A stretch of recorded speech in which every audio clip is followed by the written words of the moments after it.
এটা বৃহৎ বন্যহস্তীৰ জাকে মৰঙী মৌজাৰ বিভিন্ন প্ৰান্তত কৃষক ৰাইজৰ যি খেতিপথাৰ সেই খেতিপথাৰ এফালৰ পৰা তহিলং কৰিছে। পোনপটীয়াকৈ নিউজ লাইভৰ দৰ্শকক দেখুৱাব বিচাৰিছোঁ এটা বৃহৎ হাতীৰ জাক এই মুহূৰ্তত যি মিঠাম চাপৰি জাঠিপতীয়া আৰু কেন্দুগুৰি অঞ্চলত এই হাতীৰ জাকটোৱে এনেধৰণে ৰাইজৰ কৃষিপথাৰ এফালৰ পৰা তহিলং কৰিছে। মই দেখুৱাইছোঁ কৃষকসকলে ধাননি পথাৰৰ পৰা সেই হাতীৰ জাকটো খেদি পঠিয়াবৰ কাৰণে চেষ্টা কৰিছে। পকিবলৈ ধৰা ধান ইতিমধ্যে কিছু ধান ৰাইজে কাটিছে, সেই ধানৰ মুঠিবোৰ আৰু ধাননি পথাৰত এফালৰ পৰা এই হাতীৰ জাকটোৱে তহিলং কৰি গৈছে আৰু উপায়হীন হৈ পৰিছে এই বৃহৎ অঞ্চলৰ কৃষকসকল। কাৰণ কিছু মাহৰ পূৰ্বে ইয়াত বানপানীৰ কবলত ৰাইজৰ কৃষিপথাৰ সম্পূৰ্ণ নষ্ট হৈছিল। এক প্ৰকাৰ ৰাইজে হাহাকাৰৰ সন্মুখীন হৈছিল।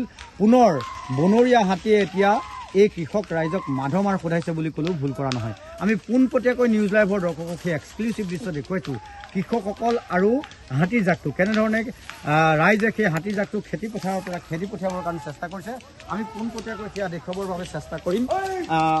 আমি গাঁৱৰ কিছু লোক আছে, সেই লোকসকলৰ পৰা ভাষ্য গ্ৰহণ কৰিম। এই মুহূৰ্তত পোনপটীয়াকৈ হাতীৰ জাকটো দেখুৱাইছোঁ।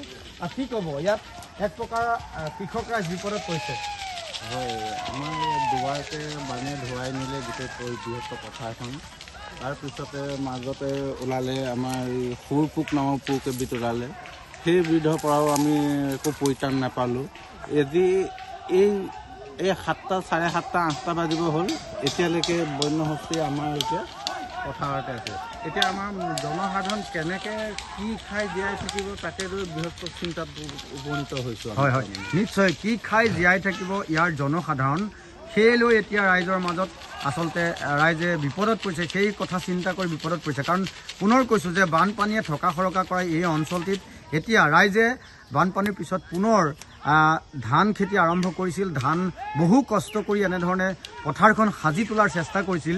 কিন্তু এতিয়া সেই ধাননি পথাৰত ৰাইজৰ আশাৰ সেই ধাননি পথাৰত এনেধৰণে বনৰীয়া হাতীয়ে গৰু ছাগলীৰ দৰে বিচৰণ কৰিবলৈ লৈছে। আৰু কৃষক ৰাইজে হৈ হাল্লা কৰি, মই পুনৰ দেখুৱাইছোঁ যে কেনেধৰণে কৃষক ৰাইজে হৈ হাল্লা কৰি নিজৰ খেতি পথাৰৰ পৰা সেই হাতী খেদি পঠিয়াবৰ কাৰণে চেষ্টা কৰিছে। কিন্তু আকুৰবোজ হাতী খাদ্যৰ সন্ধানত এই জনাঞ্চলত এতিয়া বনৰীয়া হাতী জাকে আশ্ৰয় লৈছে। মই দেখুৱাবৰ বাবে চেষ্টা কৰিছোঁ। প্ৰবীণে দেখুৱাইছে নিউজ লাইভৰ দৰ্শকক পোনপটীয়াকৈ। এটা দুটা নহয়, বৃহৎ হাতীৰ জাক এই খেতিপথাৰত এনেধৰণে নামি এফালৰ পৰা ৰাইজৰ যি আশাৰ সেই পথাৰ তহিলং কৰিছে। আৰু কৃষকসকলে হৈ হাল্লা কৰি খেদাৰ চেষ্টা কৰিছে, কিন্তু উভতি কৃষকক খেদি আহিছে হাতীৰ জাকটোৱে। মই পোনপটীয়াকৈ সেই দৃশ্যাংশ নিউজ লাইভৰ দৰ্শকক দেখুওৱাৰ চেষ্টা কৰিছোঁ। এয়া কেন্দুগুৰি, জাঠিপতীয়া, মিঠাম চাপৰি বৃহৎ অঞ্চলত আজি কেইবাদিনো ধৰি এই হাতীৰ জাকটোৱে এনেধৰণে বিচৰণ কৰি এক প্ৰকাৰৰ ৰাইজৰ খেতিপথাৰত তহিলং কৰিছে। কৃষক ৰাইজ বিপদত পৰিছে। পোনপটীয়াকৈ সেই দৃশ্যাংশ দেখুওৱাৰ চেষ্টা কৰিছোঁ। বৃহৎ হাতীৰ জাক, কেমেৰা পাৰ্চন প্ৰবীণে সেই দৃশ্যাংশ নিউজ লাইভৰ দৰ্শকক দেখুৱাইছে।